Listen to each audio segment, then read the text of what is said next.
Hello everyone. Welcome to the video on vector-valued functions. So what we're going to do today is I'm going to start out with a definition. What is a vector-valued function? And it won't be too bad. Hopefully you'll agree. And then after that, I'll get into the relationship between vector-valued functions and parametric curves. It turns out they're not exactly the same things, but they're really similar. And if you understand one, it's not very hard to understand the other. And then I'll talk about limits. So we know how to find the limit of a regular old function. What about a limit of a vector-valued function? And we'll do that. And then finally, we'll get into continuity. What does it mean for a vector-valued function to be a continuous vector-valued function? So that's the plan for this video. So let's go on and talk about the definition. So see if you can remember what the definition of a function is. So hopefully you remember, give you a couple seconds to think about it. What is the definition of a function? So the most important definition there is in all of mathematics, at least in my opinion, and most of you probably agree too. So let's think about it. Take a look. So hopefully you all remember that a function is a map from a domain set to a range set, such that each element of the domain goes to a unique element of the range. So we want to talk about vector-valued functions. Well, since it's a vector-valued function, it's a function. So when you have a function, what you have to decide on is what is the domain, what is the range, and how does a mapping work? Turns out how does a mapping work really depends on the specific vector-valued function. So what we really want to look at is the domain and the range. So for a vector-valued function, what we do is we say a vector-valued function is a function whose domain is R1. So the domain is just numbers. It means you plug in a number in, just like good old-fashioned functions that you're used to, like y equals x squared. So the domain's nothing new. The range, on the other hand, is a little bit new. And the range, since it's a vector-valued function, the range is a set of vectors in Rn. And for this video, pretty much Rn is either going to be R2 or R3. But in more advanced classes, you could talk about R12 if you felt like it. But for the vector-valued functions we're going to work with, is we're going to be looking at vectors in R2 and vectors in R3. So two-dimensional and three-dimensional vectors. And that's what a vector-valued function is. So we want to look at lots of examples and play around with them. So here's an example. Okay, and it's the following. R of t is equal to the vector-valued function. So these little brackets here, that tells you have a vector. You can also use I and j instead. And that's going to be 2 cosine of t will be the I component, and 3 sine of t will be the j component. And that is a vector-valued function. Notice, since we have R of t, the domain is R1. It means you plug in a number. T represents a number, and we're plugging that in. The range is a vector, because it's a vector 2 cosine t, comma 3 sine of t. So that makes it a vector-valued function. For every value, or for every number that I plug in for t, I get a vector. So below that I have a picture, and you can't show every vector on something like this, so usually show some examples or just kind of imagine what it might be. So for example, if t is equal to 0, then r of 0 is 2 times cosine of 0, comma 3 times sine of 0. Remember, cosine 0 is 1, sine of 0 is 0. So you just get 2 comma 0. So that means we have the vector 2 comma 0. So when t is 0, you have this vector here that goes to 2 comma 0. And there you go. Okay? And then if t gets a little bigger, then you get this vector here.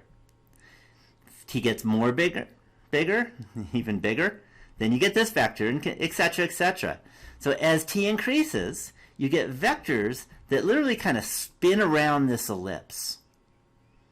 And that is kind of a picture of a vector valued function. So hopefully that makes some sense. Drawing them, typically what you do is you draw the curve of all the points that it hits, and then maybe some example vectors. That's about all you can do. You can't draw every vector. All right, so that's an example. So what about finding the domain? Because remember, a vector valued function is a function, and you're used to, hopefully you're used to, when you dealt with functions before, one of the big things you had to do is say, what is the domain of this function? Now, with a vector valued function, we know that the domain, so we know the domain is a subset of R1, so that means it's a bunch of numbers. And we want to find out what numbers you can possibly plug in to R of t to get something. So here's an example. And the example is find the domain of the vector valued function R of t equals, and we're going to start out with the vector, so here's the I component, 3t over t squared minus 4, comma, the j component is e to the 5t, comma, and the k component is the square root of 1 minus t. And we want to find the domain of this vector valued function. That's the same thing as asking what values of t, what numbers can I plug in and actually get a vector when I'm done. So the cool thing and the nice thing about finding the domain of a vector valued function is I can look at the domains of each of these 3 functions that represent the components of the vector. So the first function is 3t over t squared minus 4. So let's find the domain of just this piece. And hopefully you remember, when you have a function that is a rational function or a fraction, then one of the things that you got to be careful of is the denominator can't be 0. Numerator being 0 is fine. The denominator cannot be 0. So if t squared minus 4 is 0, then t would be 2 or t would be negative 2. So what we can say is that for this particular function, now we're just having good old-fashioned function of one variable, then its domain is going to be all the numbers such that t is not negative 2 and t is not 2. Everything else is good. 7 is fine. You can plug it in and you would get, what, 21 over, what, 49 minus 4, or 21 over 45. You get a number. So as long as you stay away from negative 2 and 2, you're good in the domain. So that was for the first component. Notice that 2 and negative 2, if the first component doesn't work, then you don't get a vector. So you know right away that negative 2 and 2 are not in the domain. Let's look at the second component, e to the 5t. Well, e to the 5t is one of these wonderful functions that has domain all real numbers. You can plug in any number you want, e to the 5t, and it works. Plug in, say, negative 4, e to the 5 times negative 4 is e to the negative 20, not a problem. Okay, and you get a number out of it. So there's no issues with the domain when it comes to the j component of this vector valued function. Now let's look at the k component. So the k component is the square root of 1 minus t. So now the issue here is the square root. So if t were large, if t were 10, for example, you'd have a square root of 1 minus 10 or a square root of negative 9, and that's not a real number. Okay, and in this class we're really talking about real numbers. Just stay away from complex numbers. Those don't count. So in this case, we got to make sure that you're taking a square root of something and that something can't be negative. So in particular, that something must be positive, or in other words, 1 minus t must be greater than or equal to 0. So that means t must be less than or equal to 1. So for example, if t is 0, no problem, square root of 1. I can do that one in my head. If t was, say, negative 2, that would be square root of 1 minus negative 2, or the square root of 3, no problem. So smaller numbers, numbers that are less than 1, not a problem. And 1 is fine too. Square root of 0 is no problem. That's just 0. But if t was big, like 6, you can't do it. You'd end up with a complex number which doesn't count when we're talking about the domain here. All right, so now we say we need to stay away from negative 2. We need to stay away from 2. And we need to make sure that we stay at or below 1. And anything that violates what I just said is not in the domain. So in particular, we can say the domain is equal to the set of all t such that t is less than or equal to 1. That's from this square root piece, or the k component. And t is not equal to negative 2. That's because at negative 2, you have a 0 in the denominator in the I component. Notice I don't have to worry about the t not equal to 2, because if we're less than 1 or equal to 1, we can't be 2 anyway. So here's the domain of this particular vector valued function. And that's all there is to it. You just check the domain of all 3. If it's a vector valued function that sends it to vectors in R3, you check the domains of all 3, look at the intersection of those 3 domains, and that's your domain for the vector valued function. All right, so let's take a look at another example.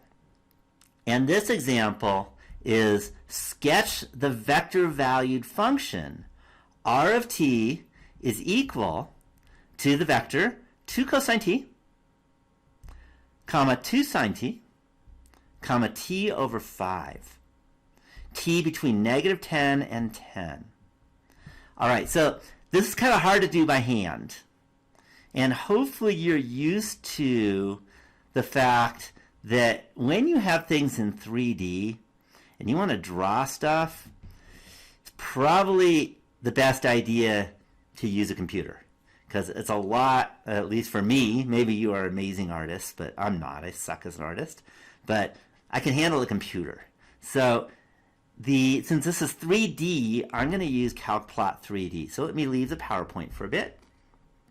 And let's go to CalcPlot 3D. So here's CalcPlot 3D. And the way it does it, calls it a parametric.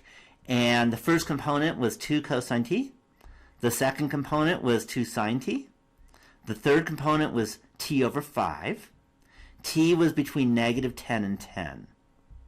And what I want to do is I want to see what this looks like. And the cool thing about CalcPlot 3D is it can do lots of good things.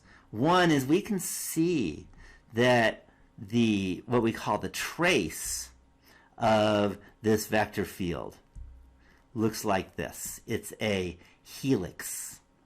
Okay, this is a helix, or a helical trace, and we can actually watch what happens as we trace it. So we can see that every time, remember, when you have a vector valued function, we get a vector.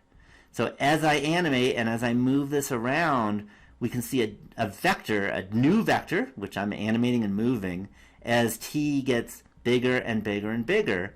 And what that vector does is it points and moves along this helix. And it keeps going. And again, I said stop at 10, and it stops at 10. I could just hit animate and not have to do any work, and you can just see it go. And there's our vector valued function, animated, kind of moving up the helix. So a lot like parametric graphs, not only does a vector valued function give you a graph, but it also shows you how it moves.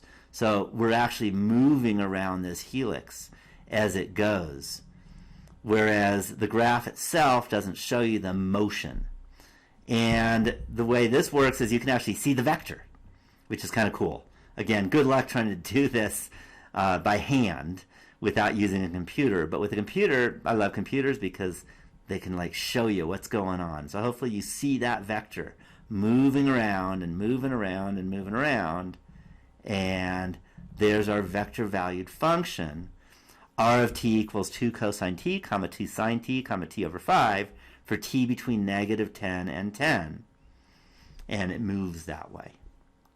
So hopefully you're able to play around with this kind of stuff and get on to CalcPlot 3D, or if you have your other favorite tool, you can use that also. But it really allows us to visualize and see the vector valued function instead of just think about it. So let's go back to the PowerPoint. And now let's say, what is the trace of a vector valued function? So I kind of showed you a couple of pictures in the last few slides and that animation of the trace, but now we can really see it a little better, okay, in terms of a definition. Okay, instead of visualizing, now let's talk about what that means. The trace of a vector valued function is all the points that are the ends of each of the vectors of the range of the vector valued function. So one thing I like to think about is a vector, right? You're used to this because we've talked about this before and you've learned it. Is you can think of a vector in different ways. One is you can think of it as a magnitude and direction. That's one way. Another way you can look at it as a 2 points that are ordered. So you start at a point and you go up to another point, but remember that if you kind of move that in a parallel way, it's the same vector. So you usually start at the origin and just say, well, where do you end up? So if you start the vector at the origin and then you go in that direction with the given magnitude, you end up at a new point, the second point of the vector, the end point. And you can think of a vector now as a point. So vectors and points, there's really a one-to-one correspondence between vectors and points. And that makes it easier to see and think about what the trace is. So the trace of the vector valued function is kind of the end of each vector. So that's the idea. All right, so here's an example. And this is a two-dimensional one. I'm going back and forth with 2 dimensions and 3 dimensions because you're responsible for both. So the trace of r of t equals x of t comma y of t, or if you like ij, it's x of ti plus y of tj, is the same as the graph of the parametric curve x of t comma y of t. In particular, we can think about a vector valued function and do examples and think about specific types. So one is, let's look at r of t equals t comma f of t. That's a really important one. It's got like one of the really easy I components, that's just t, and then comma some function of t. And that has the same trace as the graph of the function y equals f of x. So you could go forwards and backwards on that. If you start with a graph of a function y equals f of x and say write that as a vector valued function, then you could just write t comma f of t. So those are really easy. If you just happen to have t comma f of t, then you could just think about it as good old-fashioned functions that you're used to. And similarly, if you have a y equals f of x and want to write it as a vector value function, you set the first component to be t, and the second is not f of x, but f of t. And that gives you a vector valued function that has the same trace as just good old-fashioned y equals f of x. Okay, another one is if r of t equals f of t comma g of t. So again, I'm looking at 2 dimensions. It works in 3 dimensions also. And a different r of t is f of negative t comma g of negative t. Then these 2 guys have the same trace, but they're drawn in the reverse direction. And that's what the negative does. Okay, and you can think about it, you start at t equals 0, then you just get f of 0, g of 0 for the first r of t, and f of 0, g of 0 for the second. They start the same. Okay, but then if t is 1, this gives you f of 1 comma g of 1, whereas the second one is f of negative 1 comma g of negative 1. So in a way, the second one you can think of as almost like going backwards in time, whereas the first one is going forwards in time. So these guys have the same trace, so if you just looked at a non-animated picture of this vector valued function, it would look exactly the same. But if you animate it, it would just travel in the opposite direction. Okay? Kind of like if you were driving along the road. But then if you want to say, well, what happens if you plug in the negative t instead of the t? That would mean that you're doing the same road, except you're going in reverse. Going backwards, that's all. So that's an example. It happens a lot where you want to think about how do you go in the opposite direction. Especially thinks about clockwise versus counterclockwise, which we will see examples of. Okay, here's another example. Let's suppose we have a vector valued function, f of t, g of t. And let's say you have another one, f of 2t, comma g of 2t. These will also have the same trace, but the second one, the f of 2t, g of 2t, if you watch the animation, it'll be drawn twice as fast as the first one, because that's what the 2 is kind of doing, is it's doubling the speed. Notice on the first one, if I want to get to f of 10, g of 10, I need to have t as 10, right? So it's going to take like 10 minutes to get there. Whereas if I want to have f of 10, g of 10 for the second one, I just need 5 minutes. I need t equals 5, and that'll give me f of 10, g of 10. So the second one goes twice as fast as the first one. Okay, and by the way, in the next section, I think it's the next or coming up section, then we'll really get into this, what does fast mean? Because we'll have formal definitions, just like you did in good old first quarter calculus or first semester calculus, whenever you had. And that is, fast has a lot to do with the derivative, but not today. That's not what I'm doing in this video. So these are examples of kind of looking at vector valued functions and seeing, well, if you change things a little bit, if you do one modification, how does that change the vector valued function and the animation or the picture? Okay, so here's a question. I'm going to see how can I create a vector valued function of a clockwise oriented ellipse. So find the vector valued function that traces the ellipse x squared over 4 plus y squared over 9 equals 1 in the clockwise direction. Okay, so the first thing to think about, I like to think about this, is think about circles first, because ellipses, they're not circles, but they have a lot in common. When you think about a circle, one way of looking at a circle is you can look at it, instead of in rectangular coordinates, you can look at it in polar coordinates. Okay, and then r might be 1, for example, if it's a circle of radius 1. And then you would just say x is equal to cosine theta, y equals sine theta. Sounds wonderful. But this isn't a circle, it's an ellipse. Okay, and the reason why x equals cosine theta, y equals sine theta works with a circle of radius 1 is because cosine squared of theta plus sine squared of theta really is 1. But with this ellipse, we have the 4 and the 9. So we need to somehow cancel the 4 out and cancel the 9 out. So what I can think about, which is not going to quite work, but it's going to be good enough for now, and then we'll kind of manipulate a little bit, is we can think about, let's try r of t equals 2 cosine theta.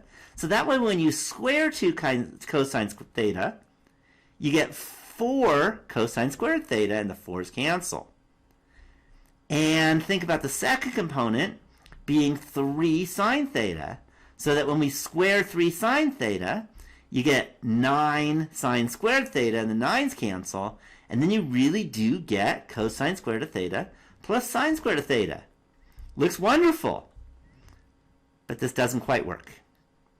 Okay? It turns out that this will give you this ellipse, x squared over 4 plus y squared over 9 equals 1. It will work. You get that ellipse, but it's not clockwise. So theta, you got to remember what theta means. That's an angle, okay, when you're talking about polar coordinates, for example, and this is kind of the idea of the polar coordinates. We're using that idea. When you're talking about polar coordinates, you're talking about theta. Theta, as it increases, moves counterclockwise. It starts on the x-axis and then goes up to the positive y-axis, and that's in a counterclockwise direction. And that's not what we want. We want clockwise. So this doesn't quite work, but at least it gets us started. So now you got to say, well, if I want it to be clockwise, that just means I need to change the direction. And what I just showed you a little bit ago is that to change the direction, all I have to do is, instead of thetas, I can write negative thetas. Okay, and by the way, I guess I should write r of theta instead of r of t. That was my mistake. In fact, let me fix that while we're there. Okay, sorry about that. So now it actually looks right. So it really is r of theta now, and that's what it should have been. I apologize for writing t. And by the way, just like with functions, you could use whatever letter you want. Typically, we're going to use theta when we're kind of thinking about an angle. We're going to use t when you think about time. And then there might be some other letters you might use also. But I'm going to use theta for this one because then you're thinking about kind of like an angle. So we could say r of theta equals 2 cosine theta, 3 sine theta. And now if we want it to be clockwise instead of counterclockwise, then what we can do is we can say r of theta is equal to 2 cosine of negative theta, comma 3 sine of negative theta. And then I just clean this up a little bit. Remember, cosine of negative theta and cosine theta are the same, it turns out. Cosine, if you remember, is an even function, whereas sine of negative theta is negative sine of theta. So I can rewrite this as 2 cosine theta, comma negative 3 sine of theta. And there is my ellipse that is traced in the clockwise way of tracing. So that's how you change the direction at which you draw the ellipse. So let's take a look at another example. This is piecewise functions. This gets a little weird. So let's look at another example. So let's see if we can find a vector valued function that traces out the triangle with vertices 0, 0, 0, 1, and 1, 1 in that order. So we want to think about, well, how do we do that? Well, first, hopefully this is obvious. We need to start by going from 0, 0 to 0, 1. Draw that little line segment that's going to do that. And then we got to go from 0, 1 to 1, 1. And then finally we got to go from 1, 1 to 0, 0, and then we'll trace the whole triangle. So we really need 3 pieces because triangles have 3 sides. So now you got to remember, how do you get the vector valued function, which is very similar to a parametric equation. How do you get the vector valued function that goes from one point to another point? And as you remember, it's a line segment, and lines are y equals mx plus b is kind of the idea. and m is a slope or the change, and b is kind of like the intercept or where you start. I like to think of it that way. So what we can do is we can say, well, to go from 0, 0 to 0, 1, my slope is going to be 0, 1, 0 minus 0, 1 minus 0. And that's 0, 1. And instead of mx plus b, it's going to be the slope times t, that's our independent variable, plus our initial starting point. And that's going to be 0, 0 for this first one. The second one, now we're going to have to go from 0, 1 to 1, 1. So the slope is going to be 1 minus 0, and that's 1. And then 1 minus 1, that's 0. That's kind of like a slope, times t, our variable, and then plus our starting point, 0, 1. And then for the third one, now we're going to go from 1, 1 to 0, 0. So the slope now is going to be 0 minus 1, that's negative 1, comma 0 minus 1, that's also negative 1, and then times our variable, t. And then plus a starting point, which was 1, 1. Okay, this will give us actually 3 parametric curves separately, where the first one will be the first side of the triangle, the second will be the second side of the triangle, and the third will be the third side of the triangle. So these 3 together will give you the 3 sides of the triangle. The problem is this is 3 different parametric equations. And we don't want to have different ones. So we need to do a little trick. What we can do is instead, we're going to say, well, I'm going to start out by doing the first one, and that's t going from 0 to 1. And that will give me the first side going from 0, 0 to 0, 1. Then, instead of starting at t equals 0 and ending at t equals 1, I'm going to start at t equals 1 and end up at t equals 2. So to do that, what I need to do is I need to adjust this t. And if I instead of write t here, if I do t minus 1, then when t is 1, I get 0. When t is 2, I get 1. And I get the right equation. Similarly, to go from 1, 1 to 0, 0, well, the second one ended at t equals 2. So for the third one, I want to start at t equals 2 and end at t equals 3. So I'm going to adjust this t to make it a t minus 2 so that when t is 2, it becomes a 0, and when t equals 3, it becomes a 1. So here's how it works. So the very first one is really the first thing. And that's just 0, 1, t. And by the way, adding 0, 0 doesn't do anything. So it's just 0, 1, t. That's from t between 0 and 1. Then for the second one, instead of a t, I'm going to put a t minus 1. Okay, and I'm going to do the addition, and we get 1 times t minus 1 plus 0, and that's t minus 1. For the second, I get 0 times t minus 1 plus 1, which is just 1. And t goes from 1 to 2. For the third one, I'm going to substitute the t for a t minus 2, so that when t equals 2, we're starting at 0. So we get negative 1 times t minus 2 plus 1, or negative parentheses t minus 2 plus 1. And for the second component, or the j component, I get negative 1 times t minus 2 plus 1. And that's for t going from 2 to 3. And if you want to check your work, you can. If you plug in 2, then this gives you 1, 1. That's good, because we wanted to start there.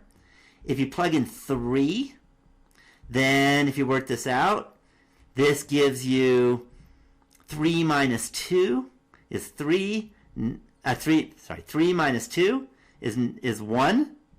And then negative 1 plus 1 is 0. And similarly, 3 minus 2 is 1. Negative 1 plus 1 is 0. And we get 0, 0. And we end up where we wanted to be.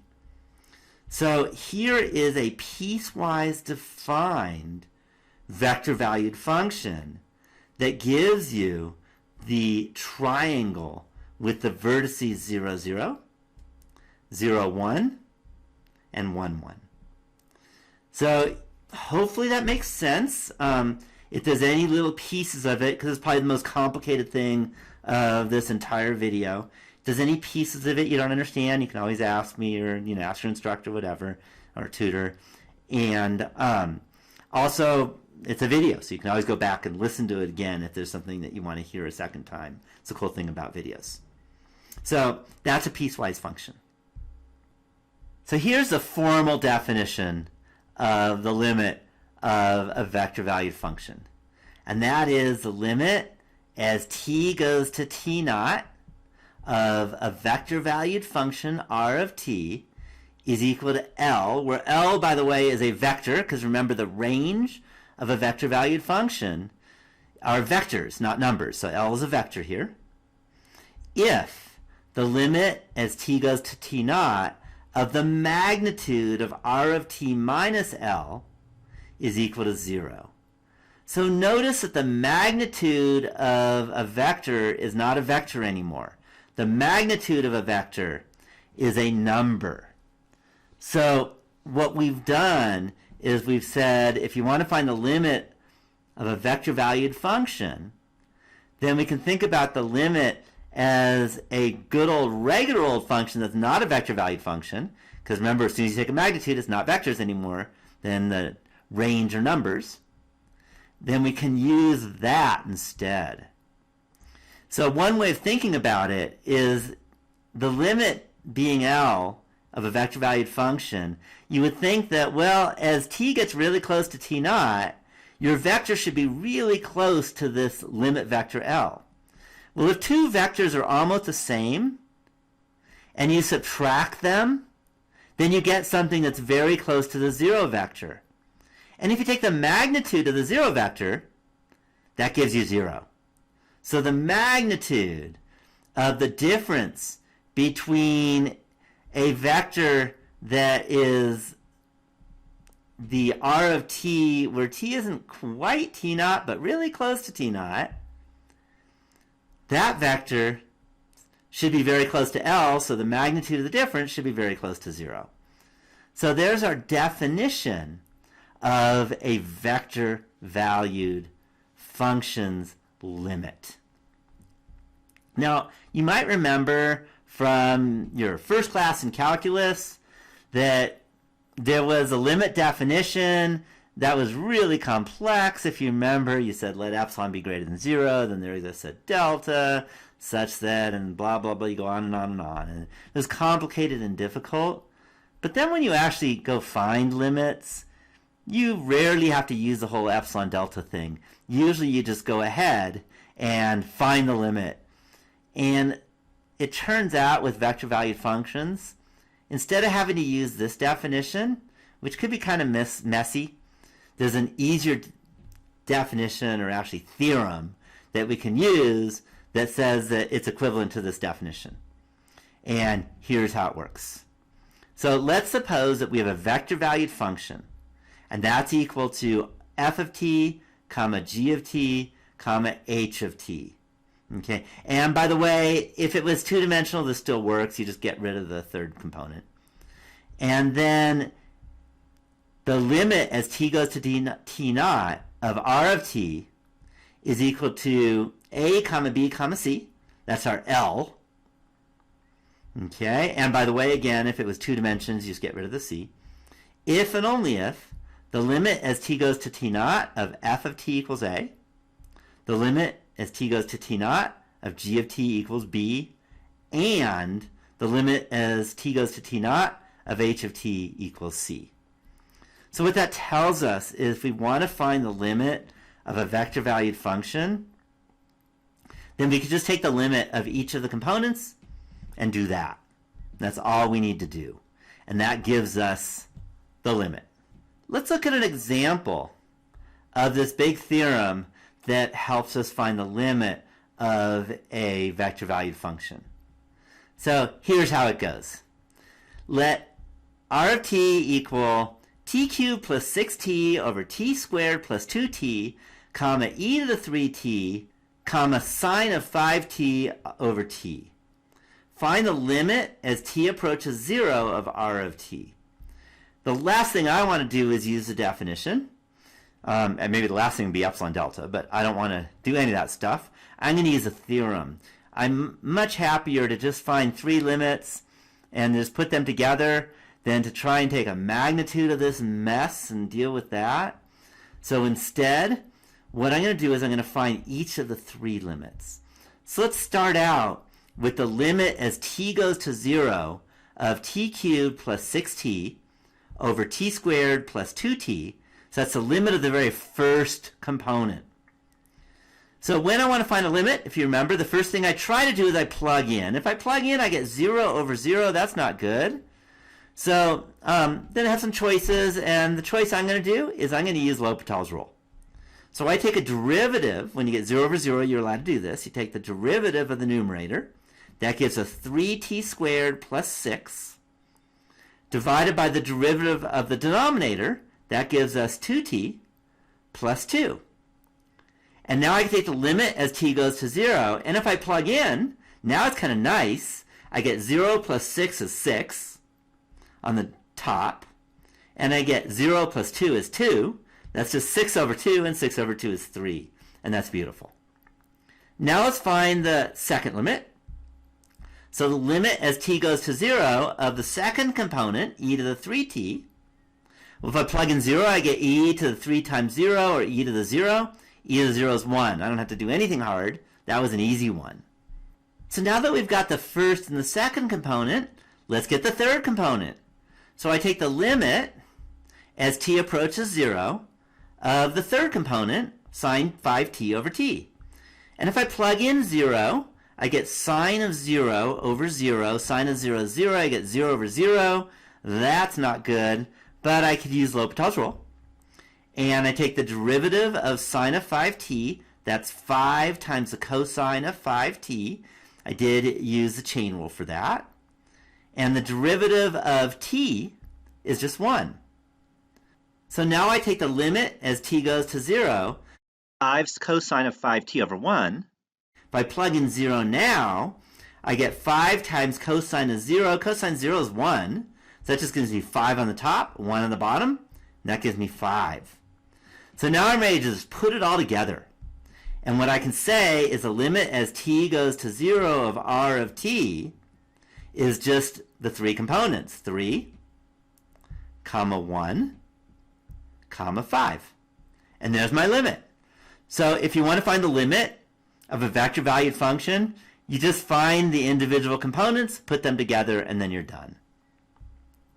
So then our final thing that we're going to be doing is we're going to be looking at the definition of continuity. So we want to say, well, the definition is that r of t is continuous at t equals a if. So see if you can remember what it meant for just good old-fashioned functions of one variable, and just regular old functions, to be continuous. And if you remember, you needed three things. And the great news is nothing really changes when we're talking about vector valued functions, other than we have to think of these as vectors. So the first is that if you plug in t equals a, if you plug in a into r of t, it better exist. You better get something. So that's the first one, is that r of a, this vector r of a, exists. And then the second is that the limit as t approaches a of r of t must also exist. If the limit doesn't exist for t approaching a, then you're not continuous. And that was the same you had before, except that instead of some vector valued function, you just had maybe f of x or something, and x goes to a, or x goes to c, or whatever you wanted to call it. And then there was a third piece, if you remember, for continuity, and that is they have to match up. So that means the limit as t approaches a of r of t needs to be equal to r of a. And if that's true, if all three of these are true, then we can say that the vector valued function r of t is continuous at t equals a. So let's look at an example, and that'll be the last thing I have to deal with for this particular lecture. So the example is the following. Determine where r of t, which is equal to the vector valued function t over t, comma tangent of t, comma t squared, where is that continuous? So the good news is we can kind of look at these one piece at a time, because we plug in, and for you to be able to plug in and for it to work, then you have to be able to plug in all three pieces. And the good news is when you dealt with limits, you can do those individually also. And that's what we're going to do. So let's look at the first piece, t over t. And by the way, you got to be very careful. T over t, you may say, well, that's just 1 because I can cancel the t's and say t over t is 1, but that's not true. Because if t is 0, you get 0 over 0, and if you remember, 0 over 0 is just not defined. So t over t is continuous everywhere except at 0. At 0, you got a big problem. Everywhere else, you can divide 10 over 10, no problem. Negative 3 over negative 3, no problem. But 0 over 0 is a problem. So t over t is continuous everywhere except at 0. Let's look at tangent of t. Tangent of t, now you got to remember the graph of the tangent had asymptotes. And another way of saying is a tangent of t is sine over cosine. That's going to have problems wherever the cosine is 0. And the tangent is continuous everywhere except at pi over 2 plus any integer multiple of pi. So 3 pi over 2 is bad, negative pi over 2 is bad. Pi is fine, but if you take a pi over 2 plus an integer multiple of pi, then you're not continuous for the tangent. T squared, by the way, has no problems. Okay, t squared is just continuous everywhere, so I don't have to worry about that one. So I can put this all together and say that r of t is continuous everywhere except where it has troubles at any of the components. Well, it had trouble at 0, and it has troubles at pi over 2 plus k pi. So we could say that r of t is continuous everywhere except at 0 and pi over 2 plus k pi for where k is in any integer. And that's an example of deciding where a vector valued function is continuous. And that's pretty much all I have to say for this particular video, for this section of the book, and for this lecture. So hopefully all of this made some sense. You can always go back and re-look at the video, slow it down, or stop it and pause. If there's any piece that you don't understand, please go ask a tutor, ask me, or whoever it is that you can get help from. Your fellow classmates are great to ask also. And hopefully this made some sense to you. Otherwise, get some help and we'll help you out. So that's it. Thank you for watching the video.